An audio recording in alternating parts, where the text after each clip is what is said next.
démon est furieux. Sa rage éclate comme une violente tempête, grondant dans les ténèbres.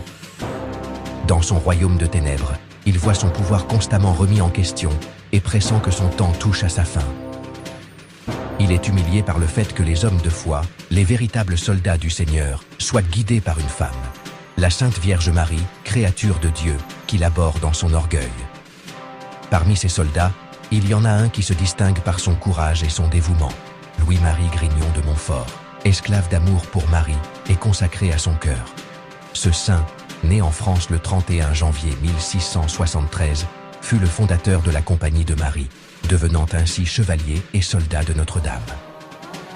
Dans son combat incessant pour le salut des âmes et la protection de l'Église contre les attaques du malin, il a écrit le traité de la vraie dévotion à la Sainte Vierge, qui guide encore aujourd'hui des millions de chrétiens à consacrer leur cœur à Jésus, par le cœur immaculé de Marie, marquant un tournant dans notre vie de catholique. Saint Louis-Marie Grignion de Montfort nous a enseigné qu'en consacrant toute notre vie, physique et spirituelle, au cœur de Marie, elle nous garantit sa protection et son amour, gardé au cœur de son Fils. Cette vérité, révélée par Marie, est son plan pour écraser la tête du démon et remporter la victoire finale de son cœur immaculé.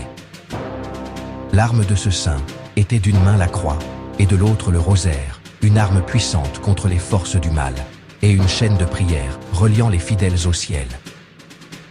Le démon ne supportait pas la vue de Marie formant ses prêtres, des guerriers spirituels, prêts à combattre les hérésies et les fausses doctrines avec une foi inébranlable.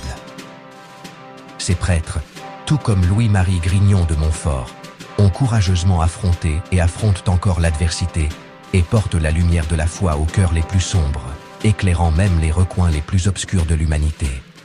Pendant la Révolution française, la tentative de destruction de l'Église fut féroce et impitoyable.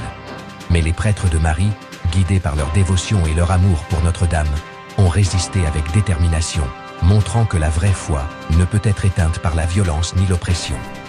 Louis-Marie Grignion de Montfort, bien qu'il ne vécût pas à l'époque de la Révolution, a préparé le terrain par son enseignement et son exemple, inspirant des générations de prêtres et de fidèles, montrant que la foi et la consécration à son cœur immaculé sont un bouclier impénétrable contre le mal. Le démon est furieux, car il ne peut vaincre ceux qui sont sous la protection de Notre-Dame. Elle, en tant que mère et protectrice de l'Église, appelle sans cesse de courageux soldats à combattre en son nom, inspirant les fidèles à persévérer dans la foi et à ne pas céder aux tentations du mal. Aujourd'hui, l'Église est